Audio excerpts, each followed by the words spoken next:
good evening. Tonight, I'd like to talk to you about kill or no kill when it comes to Sasquatch research. This is a very controversial, heavy, nuanced subject, and there's many angles and things to talk about.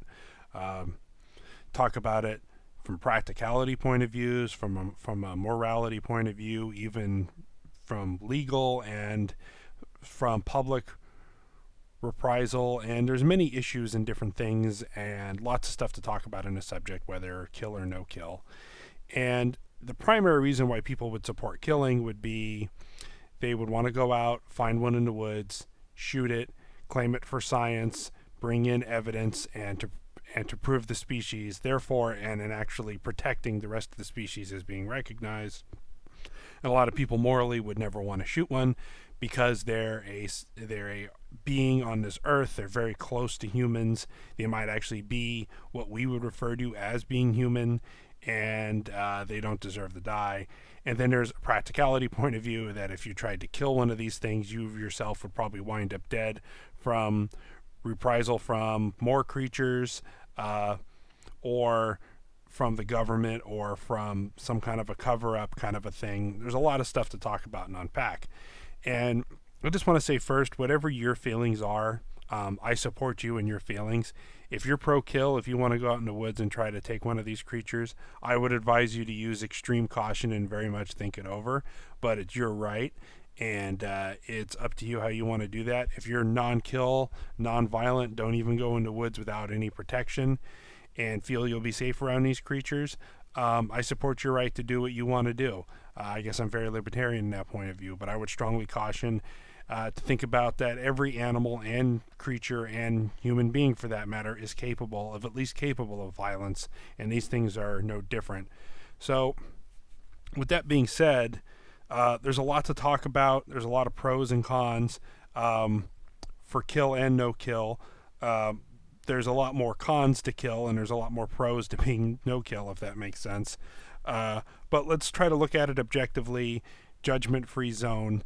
And in the end, my opinion's kind of changed on it over the years, surprisingly. I'll give you my opinion in the end, which really doesn't matter, but I think there's some things to take away from this discussion. First off, people who support taking of a Sasquatch.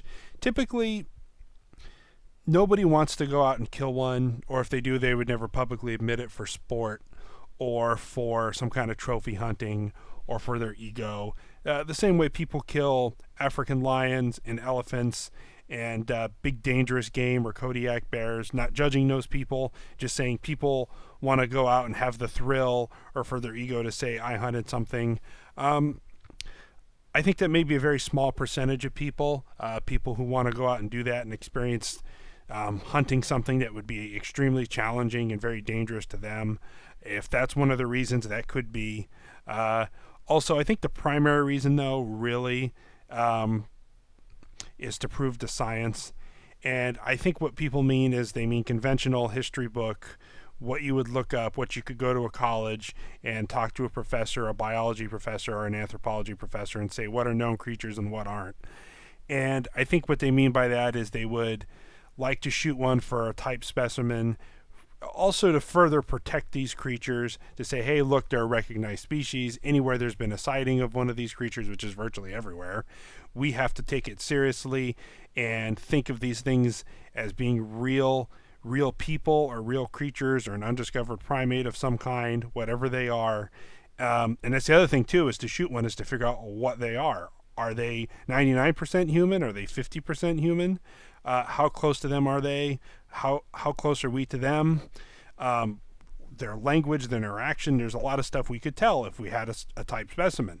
As much as some people would not want to see one dead, and I understand where they're coming from, there's a lot that you can learn from dissecting one, taking it apart, looking at it. So I think that's kind of the main reasons people want to prove it to science. Another secondary reason would be to make money. Post YouTube videos about your kill, sell the story, sell pieces off, like the Minnesota Iceman pictures you were seeing, put it on display, charge people $10 to look at it, sell real chunks of supposed Bigfoot flesh in a bottle. I mean, online, take pictures of it, charge people to see it, fame, notoriety or infamy might even be a better term. Um, so that could be it. I think the other thing that people would probably end up killing a Sasquatch, and this is a lot more common, and this is kind of where I see myself if I was ever going to have to shoot one, and this would be defensively. I've got one charging at me, throwing rocks right at my head, actively trying to kill me, maybe picking me up, or at the very least, it's attacking somebody else, it's attacking a loved one, it's trying to break into the house, it's reaching into the house, it's busting down doors, it's imminent violent threat. Now, I don't mean this thing's in the bushes hooting at you and tossing acorns and just kind of general harassment. I mean imminent danger. You are being assaulted. And that's kind of how I view killing one of these things defensively.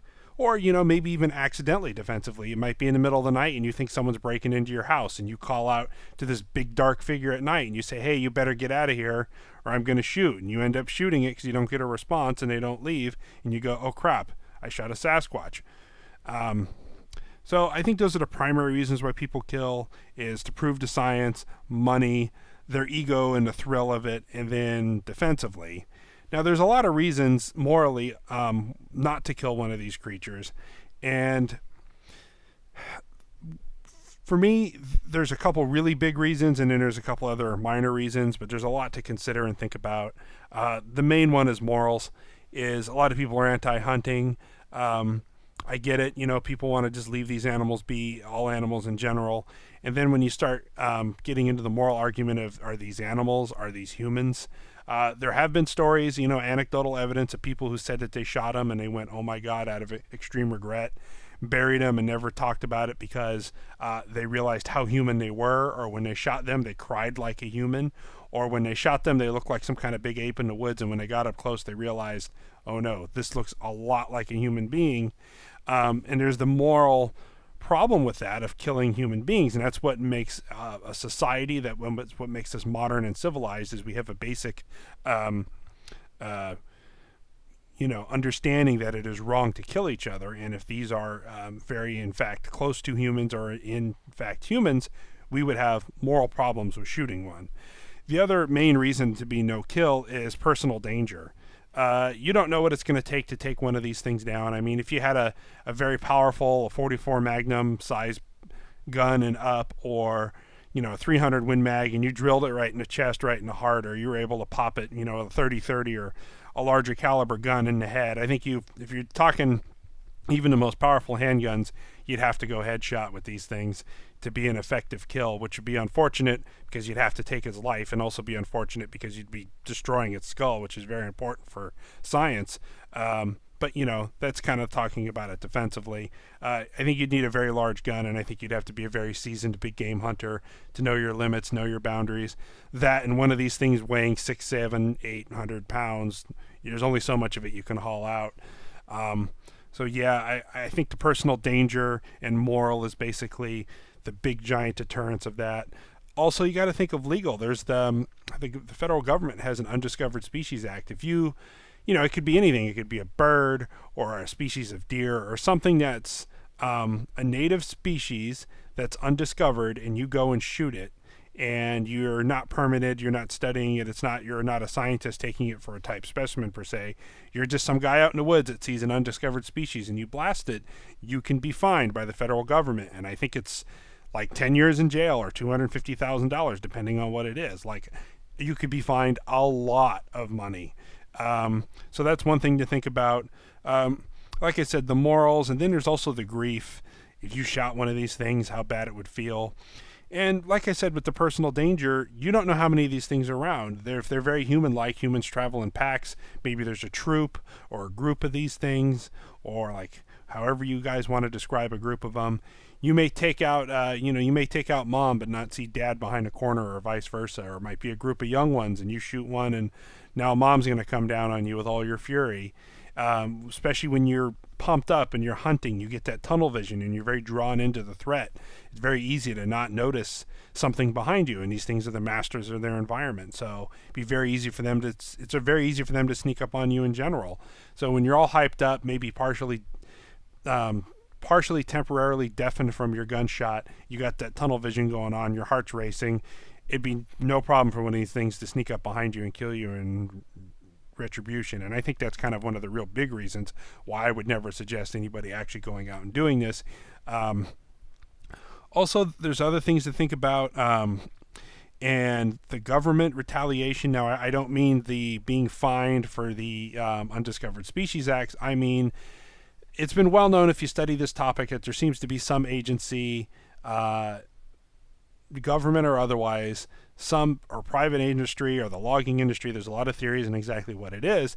That if you had proof of these, or you shot one and you pulled a Grover Krantz and cut off the head and hands, threw them in a 5-gallon bucket, and drove to the 6 o'clock news, or drove to Dr. Meldrum at University or Idaho State University, or took a whole bunch of pictures of it and cut up samples and shipped it off to everybody in the Bigfoot industry, snail mail. So there was, no way to have a cover up. I think you would be in deep doo-doo with some of these agencies that are trying to keep this thing a secret, whatever they are, agencies or corporations or groups of people, the men in black of the Bigfoot world, so to speak. And I think you're just asking for trouble from the known federal government and maybe possibly unknown branches. The other thing, too, is public ridicule. In the last, 10, 15, 20 years, there's such a negative perception of hunters, even people who shoot deer and eat the meat and do it in an ethically way, especially in parts of the United States that are overrun with deer, that are overrun with hogs, that are overrun with rabbits and different bird species. People shoot and eat them in a responsible, legal way, and people still have a problem with any kind of hunting.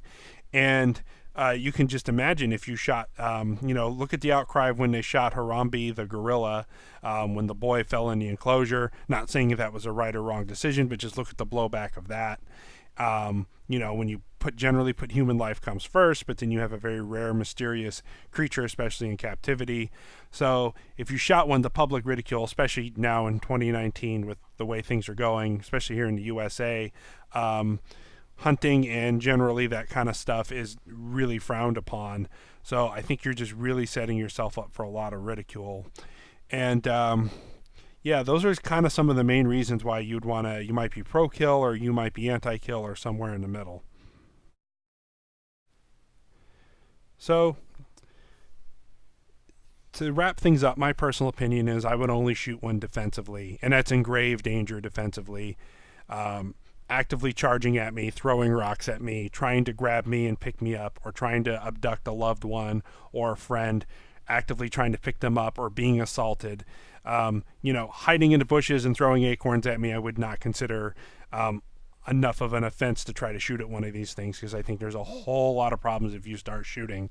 But I do believe in defending yourself and not being a victim, not being a missing 411, and that's pretty much how I feel. And by the way, I am aware that there are groups that are pro-kill, and they actually set out there with their firearms and their thermal imaging, and they want to go out and collect one for science to prove it.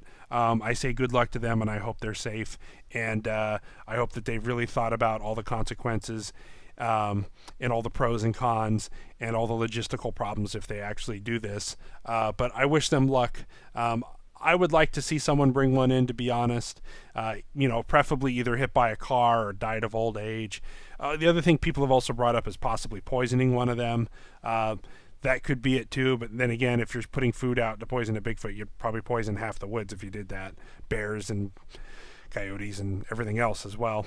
So anyway, I hope you found this insightful. If there's anything else you'd like to bring up, please leave it in the comments. And thank you very much, and stay safe in the woods, folks.